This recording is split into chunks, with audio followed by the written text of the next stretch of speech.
Good evening from the State of Kuwait. Welcome to the 7 o'clock news for Saturday, the 18th of October 2014. I am Dalia Badran with the headlines for tonight. U.S.-led coalition jets hit IS targets in the besieged Syrian town of Kobani after fierce shelling by the insurgents. Iraqi MPs approve new defense and interior ministers after weeks of delay, completing a unity cabinet as the government battles IS militants. The World Health Organization fails efforts to halt the spread of Ebola in West Africa as Sierra Leone president announces a major shake-up fighting the outbreak. And pro-democracy demonstrators in Hong Kong retake streets in the Mong Kok district, pushing back riot police. Hello and welcome. The United Nations Security Council steps up efforts for a wave of airstrikes in Iraq against the IS militants and associated extremist groups. The 15-member Security Council stressed that militants must be defeated and that the intolerance, violence, and hatred it creates must be stamped out. The United States has been trying to persuade Turkey to take an active role in the campaign against the IS militant group. Ankara this week agreed to help equip and train some Syrian armed groups fighting the militants as well as the Syrian government. The U.S. and Turkish officials said that talks are underway on allowing the use of Turkish facilities for countries engaged in the campaign against the IS. According to a UK-based activist group that monitors the conflict in the area, Iraqi pilots who have joined the IS are training its members in Syria to fly 3 captured fighter jets. The Syrian Observatory for Human Rights said that witnesses had seen the planes being flown around the military airport in Aleppo. Heba Abdurrahman has more details in the following report. According to U.S. officials, fighting over the Syrian border town of Kobani has allowed the U.S.-led coalition to take out large numbers of IS group fighters that have been pouring in. The U.S. commander for the Middle East, General Lloyd Austin, said that they were noting changes in the enemy's behavior and tactics that reflect his diminished capability. Meanwhile, Australian Foreign Minister Julia Bishop met Iraqi officials today in Baghdad to discuss her country's role in the U.S.-led coalition against IS extremists. Bishop, who arrived in Baghdad on the same day, is scheduled to hold a meeting with her Iraqi counterpart Ibrahim al-Jafari.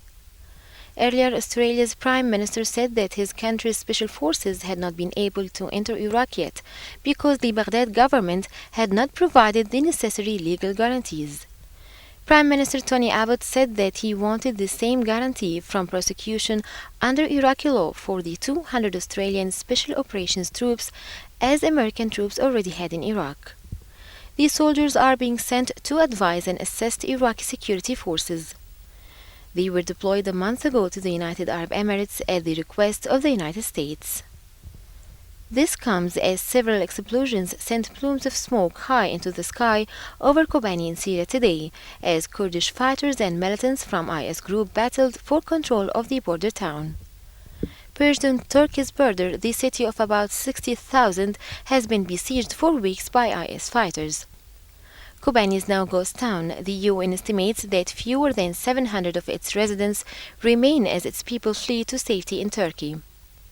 In other developments, a group monitoring the violence said today that U.S.-led forces, which are bombing IS militants in Syria, killed 10 civilians in 2 recent airstrikes.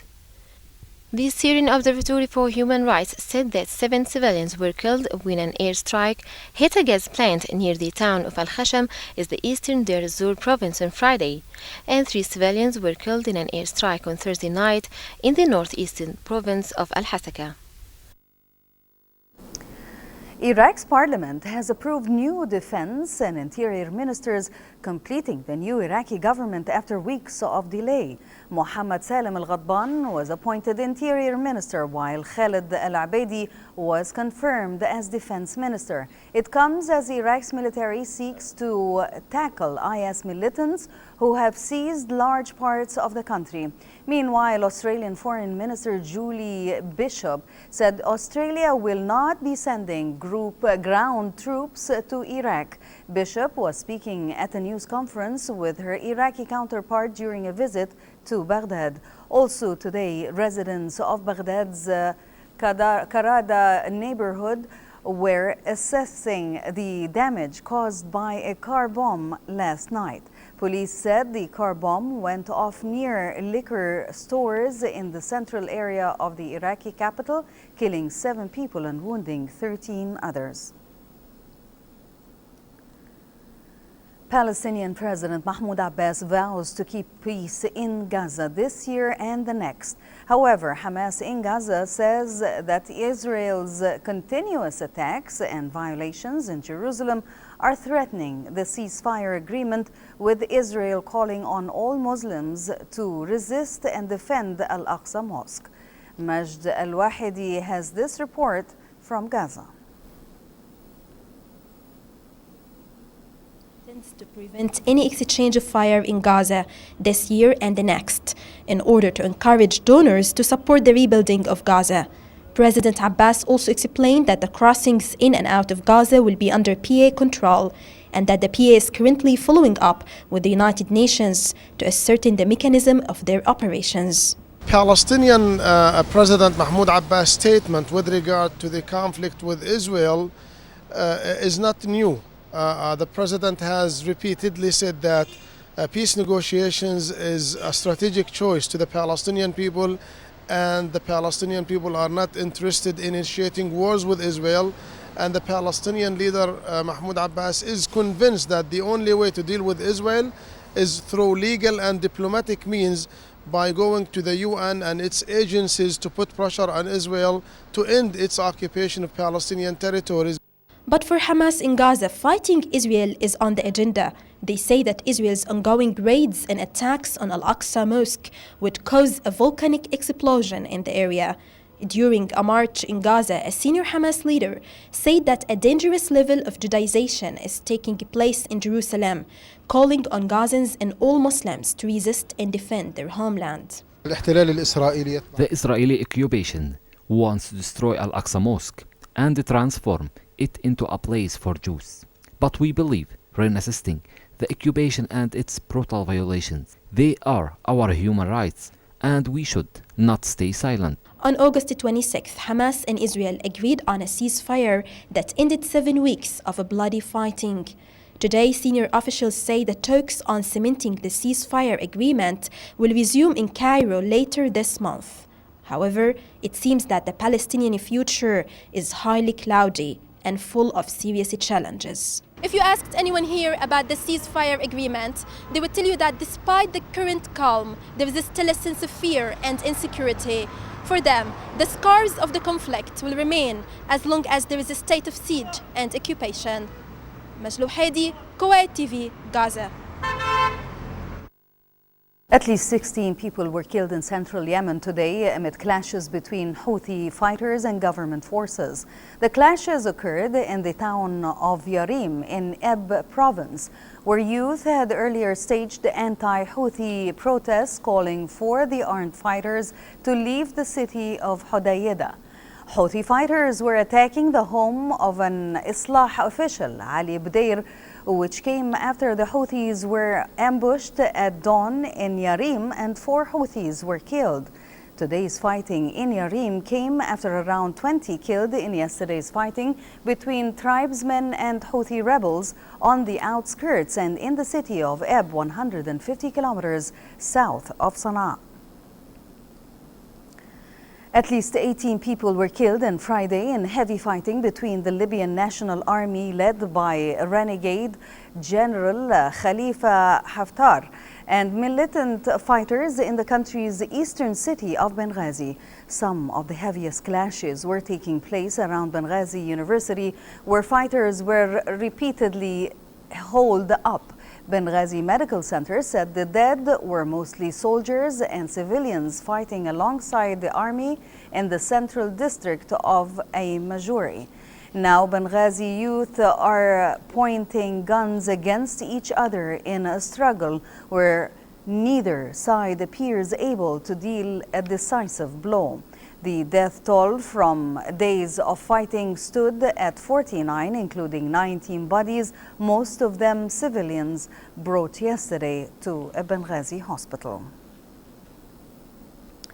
The World Health Organization has been accused of failure in its response to the Ebola outbreak in West Africa. Meanwhile, Sierra Leone President Ernest Bai Koroma has announced a major shakeup of the body in charge of fighting the Ebola outbreak in the country. Also today, Sarah Crow, the crisis communications chief of UNICEF, said that agencies need more support by the international community in the fight against the Ebola virus in West Africa. More details in the following report by Dina Nasser.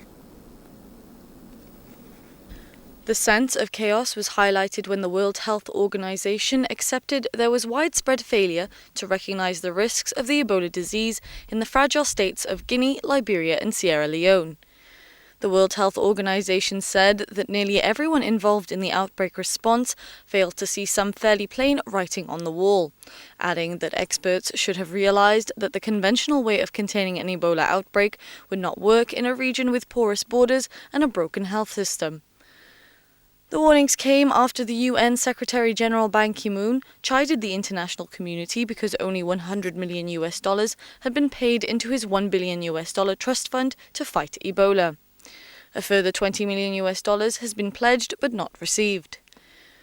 Britain and the United States have issued stark warnings that the international community will be responsible for a substantial loss of life in West Africa and a greater threat across the world, unless the financial and medical response to the Ebola crisis is intensified.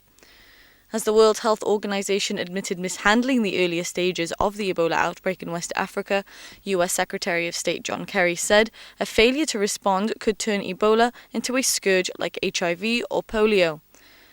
In some of his strongest remarks since the outbreak of the virus, Kerry criticized the international community for providing only a third of the UN target of $1 billion and called on world leaders to provide cash, helicopters, and treatment centers.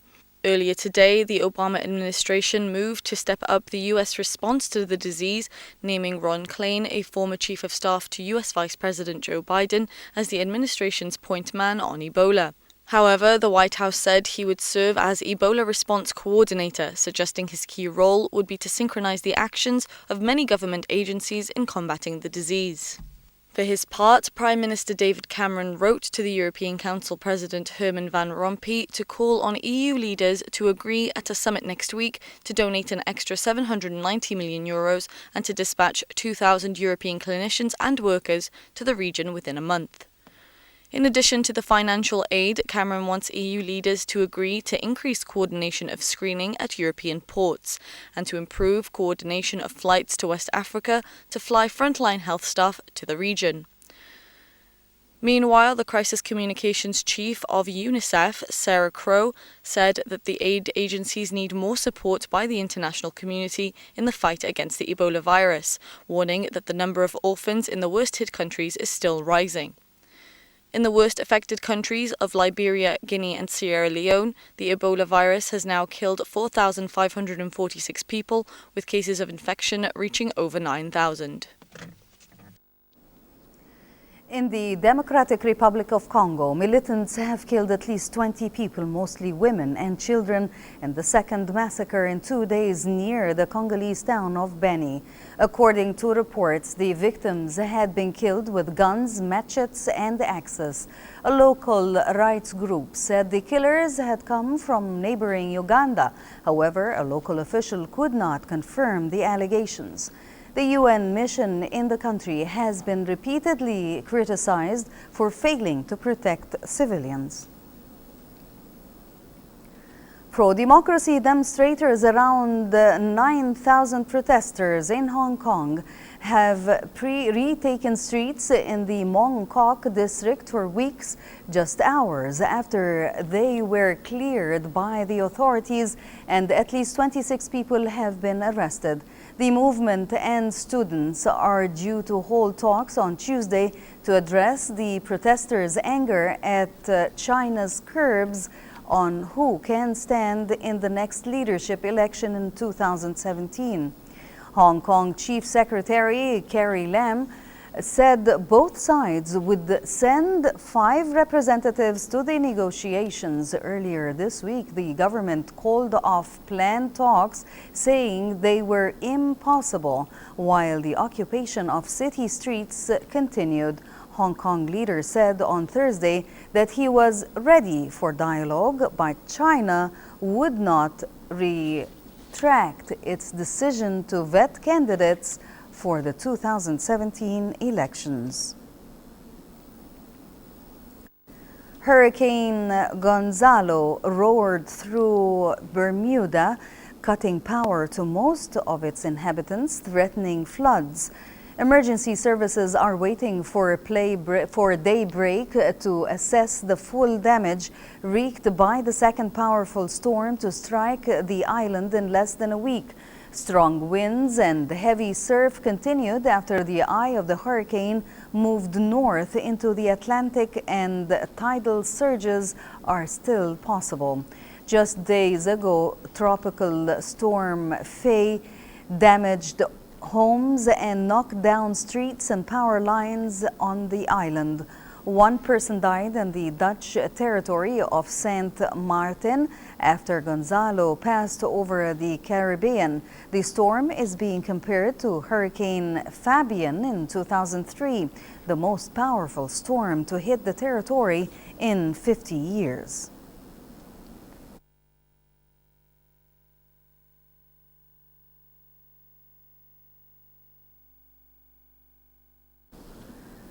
In Nepal, at least 39 climbers died on a key hiking route after it was hit by major snowstorms and avalanches earlier this week.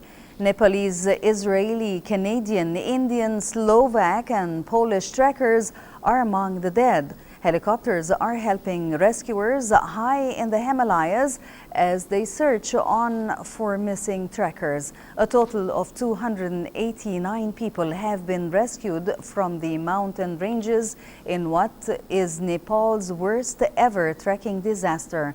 The task of the authorities is made more complicated because there are thousands of climbers in Nepal at this time of the year. A government spokesman said the priority was to rescue stranded people. Canadian Coast Guards have attached a tow line to a Russian container ship drilling without power in rough seas off British Columbia. The Seamushir cargo ship is carrying hundreds of tons of fuel, prompting fears it could run aground and cause a spill along the pristine coast.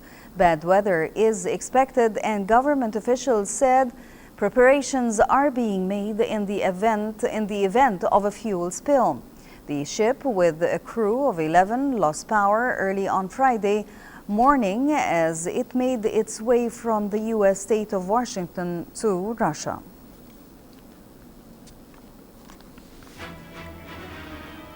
This is the end of tonight's news. A reminder of the headlines. U.S.-led coalition jets hit the IS targets in the besieged Syrian town of Kobani after fierce shelling by the insurgents.